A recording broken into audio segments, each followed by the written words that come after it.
Da maneira que você está, feche seus olhos. Vamos falar com Deus. Senhor, através desse louvor que o Luciano apresentou, nós fomos lembrados que precisamos descansar em Ti. Em Ti podemos encontrar descanso, mesmo em meio às lutas e às batalhas da nossa vida, mesmo em meio às nossas inquietações, às nossas dúvidas, porque em Ti há segurança e há poder para realizar qualquer coisa. Nós vamos agora abrir a Tua palavra, Senhor, a fim de encontrar descanso para a nossa alma, segurança para a nossa alma. Por favor, Deus, fala conosco de maneira profunda essa noite. Alcança cada pessoa que veio aqui. E que as deficiências do instrumento que está diante de Ti não atrapalhem, Senhor, as pessoas de ouvirem a Tua voz e de Te entenderem neste lugar. São coisas, Senhor, que eu Te oro em nome de Cristo. Amém, Senhor. Quero abrir a sua Bíblia no livro de Gênesis, no capítulo 12.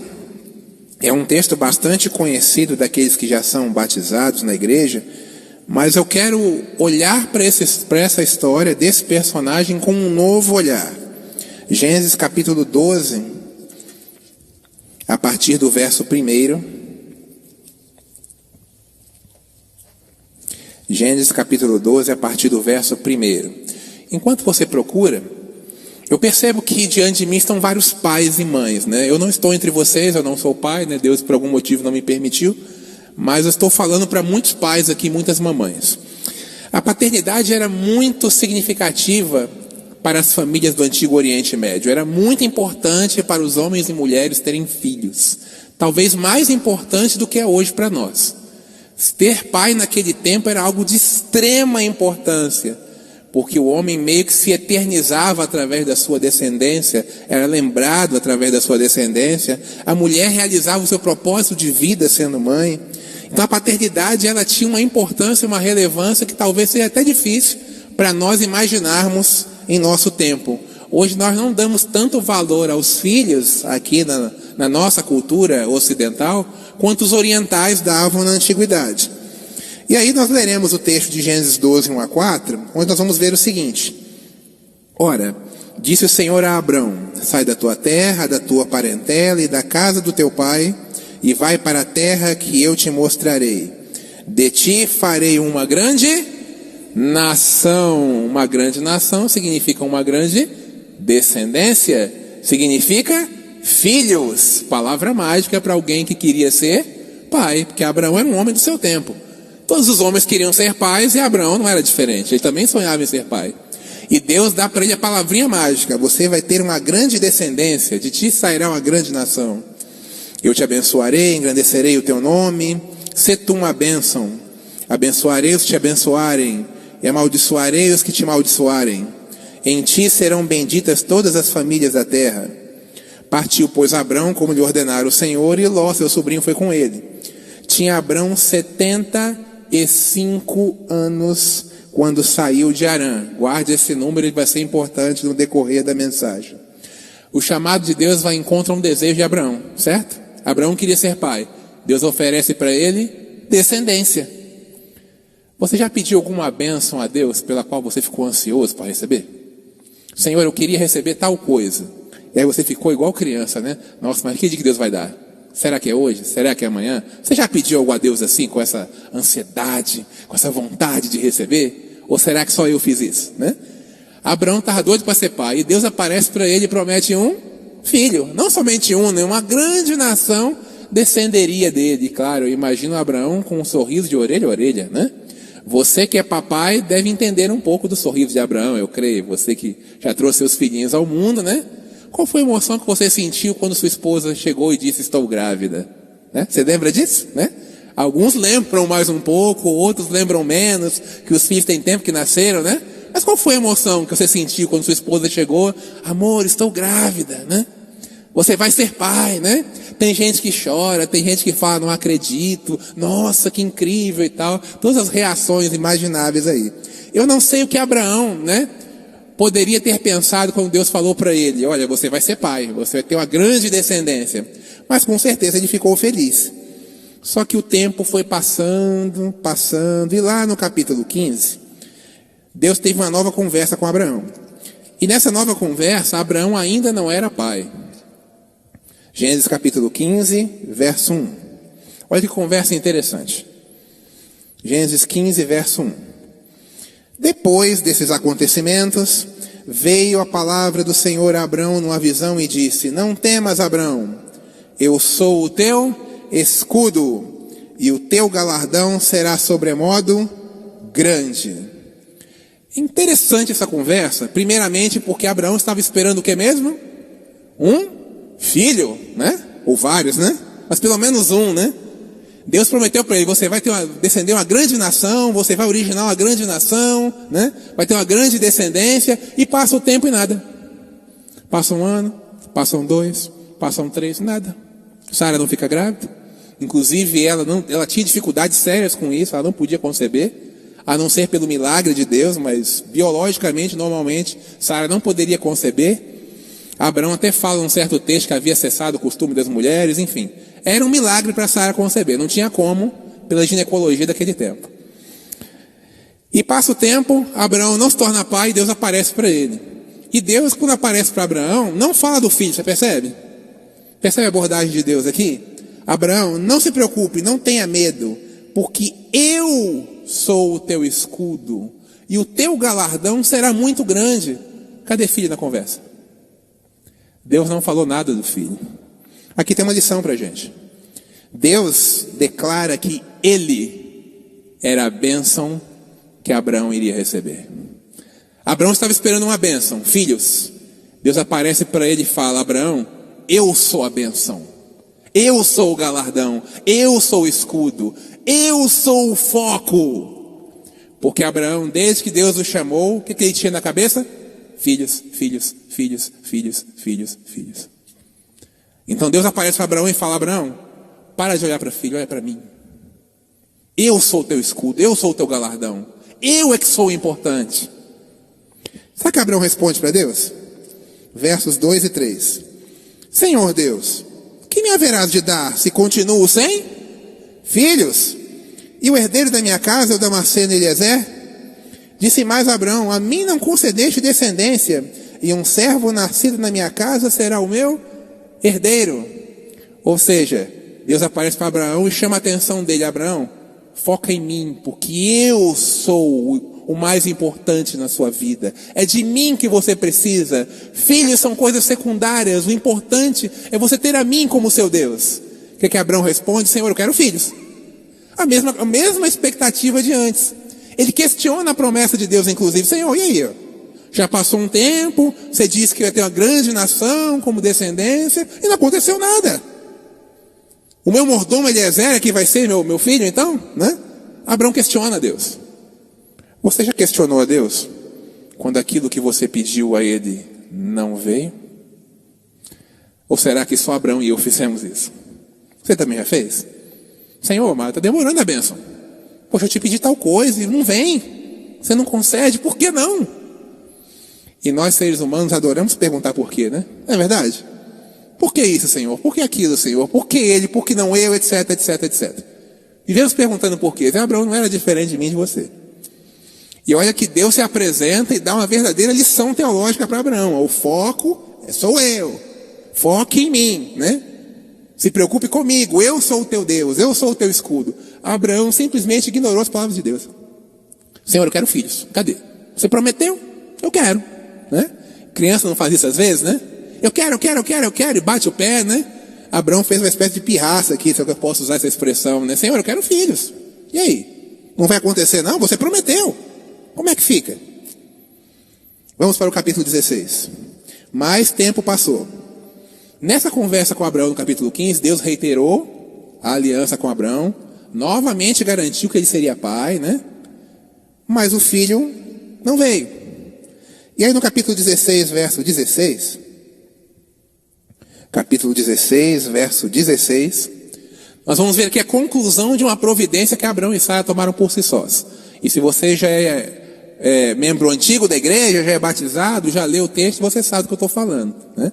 Abraão e Sara cansaram de esperar e resolveram dar um jeitinho, uma mãozinha para Deus. A bênção que eu pedi para Deus não vem, ele promete, não cumpre.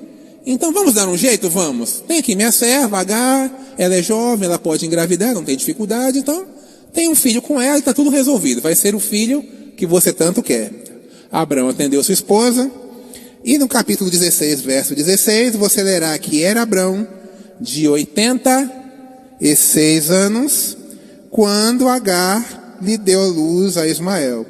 Você lembra com quantos anos Abraão saiu para peregrinar, por ordem de Deus? 75. Então já tinham passado 11 anos. E o filho da promessa, porque não era Ismael, não era daquele jeito. O filho da promessa não tinha chegado, que seria o filho de Sara. Quanto tempo você já esperou por uma bênção? 1 ano? 2? 10? 11? Lembra da mulher hemorrágica, que está no Novo Testamento, que toca as vestes de Jesus, é curada? Ela ficou 12 anos enferma. Claro que contextos diferentes, um não conheceu o outro, um não serviu de exemplo para o outro, mas a Bíblia dá vários indícios de que as bênçãos nem sempre vêm de avião.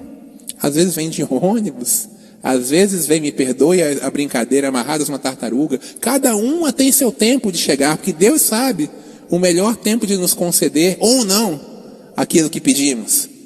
Haviam passado 11 anos, e o filho da promessa não havia chegado. Abraão deu seu jeito, mas não era o jeito de Deus. Muitas vezes a gente perde a paciência quando espera algo de Deus e quer dar o nosso jeito, né? Deus está demorando demais, eu vou resolver por mim. Deus falou que ia conceder, mas não acontece, eu vou resolver por mim mesmo. Amados, cuidado com o jeitinho, o nosso jeitinho de fazer as coisas. O jeito de Deus é melhor. Se Abraão tivesse discernido melhor os propósitos divinos, ele não teria gerado Ismael. Mas a impaciência, tanto dele como de Sara, os levou a fazerem isso. Não, Deus está demorando muito, a bênção não chega. Há quanto tempo a sua bênção não chega? Você tem pedido alguma bênção específica para Deus? E há quanto tempo você está pedindo isso? Será que está demorando demais? Será que intimamente você fica questionando como Abraão, Senhor, mas espera aí, eu esperei tanto tempo, vou esperar ainda mais, até quando, né? E quantas vezes nós perguntamos até quando, né? Capítulo 21, verso 5. No capítulo 21, verso 5, finalmente nós leremos acerca da bênção que Deus prometeu a Abraão e entregou e cumpriu. Capítulo 21, verso 5. Olha o que diz o texto. Tinha Abraão 100 anos, quando lhe nasceu Isaque, seu filho, ou seja, 25 anos depois da promessa. Nossa, mas por que Deus deixou Abraão esperando tanto? Talvez na eternidade nós vamos saber. Assim como muitos de nós estamos há muito tempo esperando alguma coisa, não é verdade? Talvez estou falando para alguém aqui, nessa igreja, que está esperando uma bênção de Deus há anos. E às vezes olha triste assim, puxa, já passou tantos anos, eu não recebo essa bênção. Estou precisando tanto, Senhor. Será que eu vou ter que esperar 25 anos também? Você pode ter certeza de uma coisa. Se você esperar 1 ano, 2 ou 25, o tempo em que a bênção chegar, era o tempo que Deus planejou para que ela chegasse. Deus não perdeu o horário. O relógio de Deus não está parado. Ele concede as coisas no tempo certo. Nós é que não sabemos qual é o tempo certo de Deus. Mas Ele sabe qual é o tempo certo. Ele sabe porque Ele concedeu a bênção somente 25 anos depois. Talvez se Ele desse logo, Abraão não tivesse, desfrutado da bênção como desfrutou 25 anos depois, não tivesse entendido determinadas coisas que ele entendeu, após esse tempo de espera, não tivesse tido a mesma experiência com ele. E é muito interessante o que Deus faz em seguida, Esperou 25 anos para dar a bênção para Abraão. Abraão todo feliz, E agora olha de novo para você, papai, Lembre do dia em que sua esposa chegou na maternidade e seu filho nasceu. Lembre aí. Eu não posso lembrar porque eu não sou pai. Mas lembre você que é papai. Como é que foi a emoção? Quando o médico chega, fulano de tal, você agora é pai de um menino ou de uma menina, como queira, Aquela felicidade. Aí você já está com o nome na cabeça, vai ser fulano, vai ser Beltrano. A essa altura na sua casa tem um quartinho azul ou rosa, Dependendo do sexo, Prontinho para receber seu filho, Abraão estava super feliz com a bênção que ele aguardou tanto tempo, 25 anos. E aí Deus pede algo muito surpreendente para ele no capítulo seguinte, no capítulo 22. E é algo que você, pai, eu queria que você lesse isso comigo com muita atenção e reflexão. Gênesis capítulo 22, versos 1 a 5, logo na sequência. Depois dessas coisas, pôs Deus a Abraão à prova. Como assim, gente? Deus pôs Abraão à prova? Já não foi prova suficiente esperar 25 anos para ser pai? Olha o que Deus fez com ele. Abraão, este respondeu, eis-me aqui. Acrescentou Deus, toma teu filho, teu único filho Isaque, a quem amas, e vai-te à terra de Moriá. Oferece-o ali em holocausto, sobre um dos montes que eu te mostrarei. Eu vou dar uma paradinha aqui no verso 2. Querido papai, querida mamãe, imagine essa cena, mas imagine essa cena na sua casa. Imagine que Deus aparece para você ou para sua esposa e diz, olha, esse filho tão lindo que vocês ganharam agora, pouco tempo, recém-nascido, você vai subir o Moriá e você vai oferecer ele para mim. Imagine quantos pensamentos passaram na cabeça de Abraão. Mas Senhor, como assim? Eu esperei 25 anos por esse filho, e agora você vira para mim simplesmente e fala, Abraão, vá lá no monte e sacrifica ele para mim, devolve ele para mim. Você está brincando comigo, Deus? Como assim? São perguntas que nós faríamos, não é verdade? Eu estou me enxergando dentro da história, como se eu fosse Abraão. Ele esperou 25 anos pela bênção, a hora que a bênção chega, Deus fala, me devolve, me dá para cá. Estou sendo superficial, depois a gente vai aprofundar isso. Mas em primeira vista, o que Abraão percebeu? Vou perder Isaque. Abraão ficou tão feliz, né? E Sara também, deu até uma risada quando ela soube que ia ser mãe de fato, né? E colocaram o nome do filho Isaque, quer dizer riso em hebraico, né? E agora o riso da casa Isaque iria embora. Iria ser oferecido em sacrifício por ordem de Deus. Por que Deus pediu isso, gente? Há pelo menos duas razões para Deus ter pedido isso. Primeira razão, não em ordem de importância, na ordem que eu relacionei. Mas não quer dizer que uma é mais importante do que a outra. Talvez até seja, mas não é esse mérito que eu vou entrar agora. Eu enxergo pelo menos duas razões para esse pedido. Primeiro, lembra do capítulo 15? Abraão, eu sou o teu escudo. Eu sou o teu galardão. Deus queria mostrar para Abraão que ele era o importante. O importante era o abençoador, não era a bênção. Abraão ficou tão apaixonado, tão focado no filho, que o filho passou a ser o centro das afeições de Abraão. Você entende isso? Você que é pai, você entende isso? Talvez melhor do que eu. Ele ficou tão apaixonado por aquele filho, que acho que se Deus não desse esse filho, em algum momento Abraão desistiria de seguir a Deus. De tanto que ele clamou, e lembra do capítulo 15? Senhor, cadê o filho? Estou esperando. Abraão precisava entender uma lição, que o foco dele tinha que estar no abençoador, não na bênção. Muitas igrejas hoje colocam o foco na bênção. Venha para a igreja X, você vai ficar rico. Venha para a igreja Y e você vai ter saúde. Venha para a igreja Z e você vai ter muito dinheiro, você vai ter casa na praia, as portas vão se escancarar para você. Igrejas que focam na bênção. O foco não deve estar na bênção. O foco deve estar no abençoador.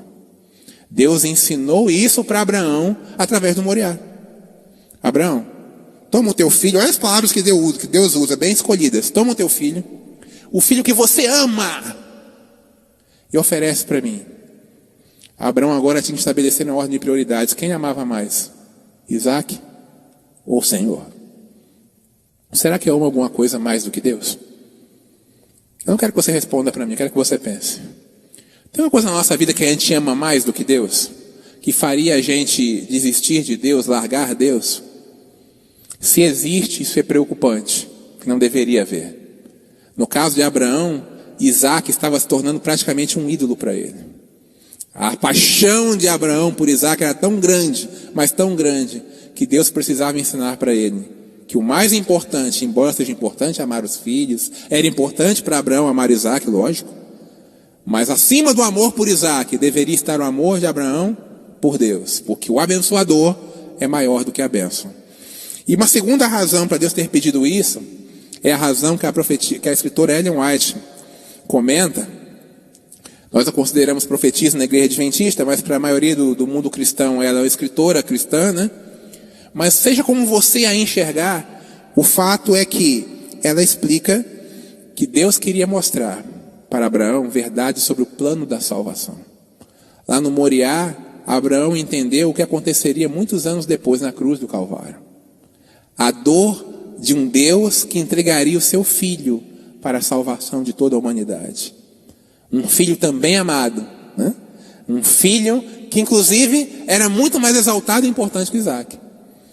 Então Abraão precisava entender duas lições: que a bênção não é maior que o abençoador, e precisava aprender que haveria um plano de salvação, do qual ele faria parte, porque da descendência de Abraão viria o Messias, Jesus Cristo, o Salvador do mundo. E Abraão demonstrou ter entendido a primeira lição, de que o abençoador está acima da bênção, antes de subir o Moriá. Como é que eu sei disso? Vamos ver os versos 3 a 5 de Gênesis 22. Levantou-se, pois, Abraão de madrugada, e tendo preparado o seu jumento, tomou consigo 2 dos seus servos e a Isaque seu filho. Rachou lenha para o holocausto, e foi para o lugar que Deus havia indicado. Ao terceiro dia, erguendo Abraão os olhos, viu o lugar de longe. Então disse a seus servos: esperai aqui com o jumento, eu e o rapaz iremos até lá, e havendo adorado, voltaremos, no plural, para junto de vós. Gente, não entendi, ele ia sacrificar Isaac. Isaac não ia descer. Como assim voltaremos? Ele ia voltar sozinho. Esse é o nosso senso comum. Mas leia Hebreus 11 comigo. Hebreus 11, versos 17 e 18. Que Paulo faz um comentário muito interessante sobre a percepção que Abraão teve nesse momento. Hebreus 11, versos 17 e 18.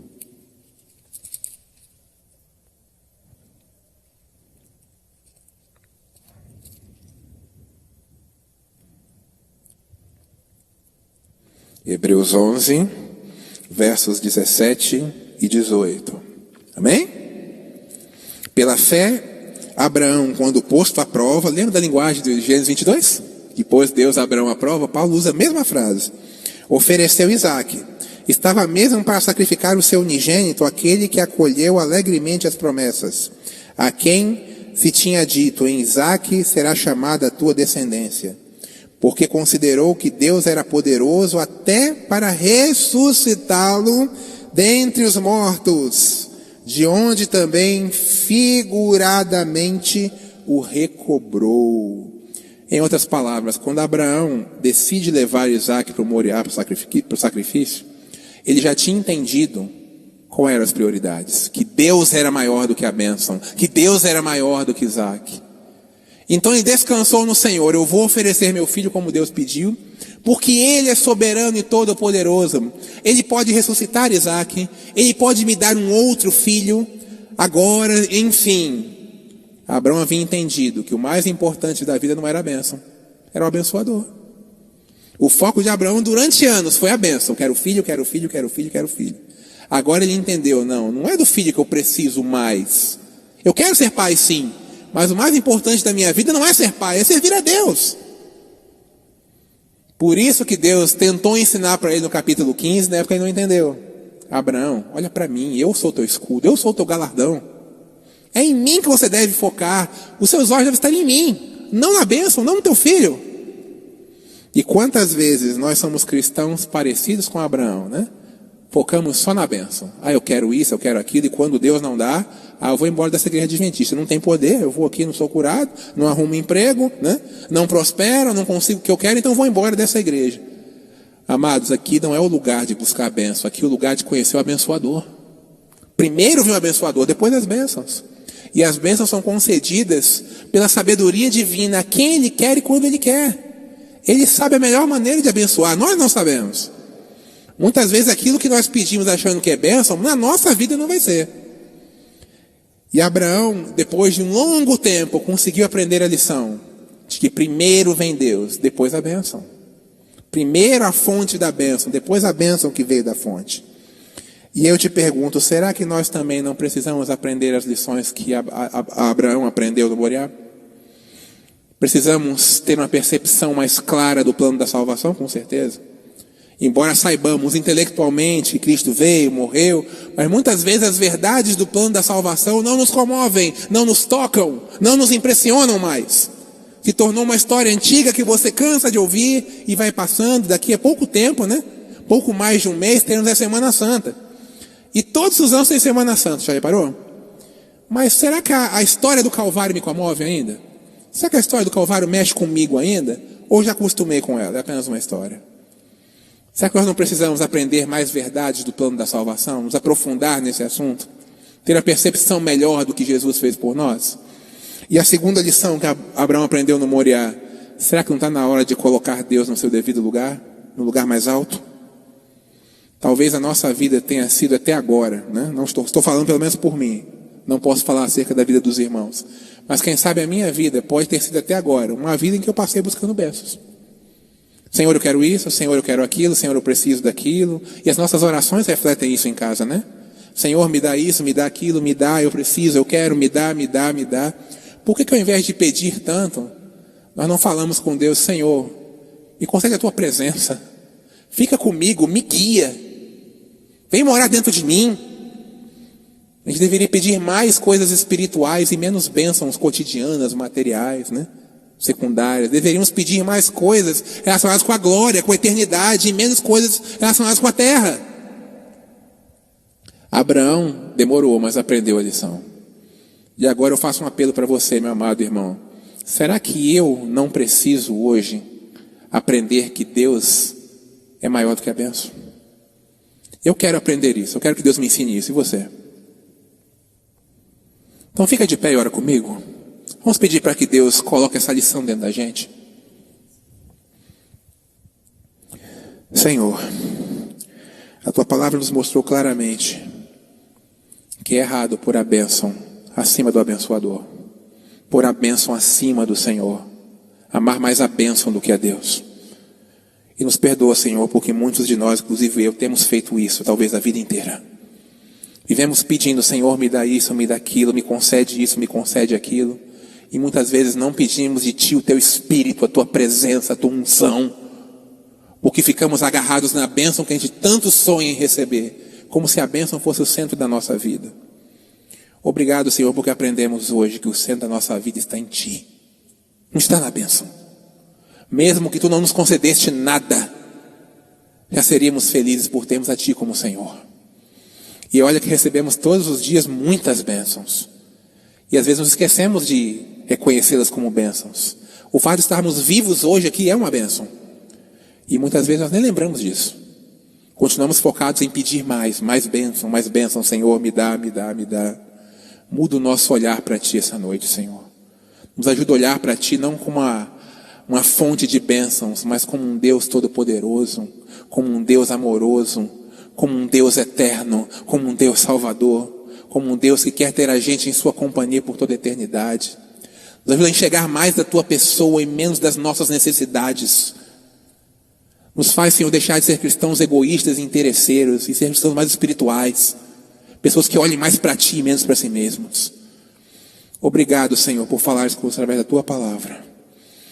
Dá a cada um que está aqui um bom restante de semana. Que ao voltarmos para os nossos postos de trabalho, para os nossos labores, para os nossos desafios, nós tenhamos em mente que antes de tudo, em primeiro lugar, vem o Senhor.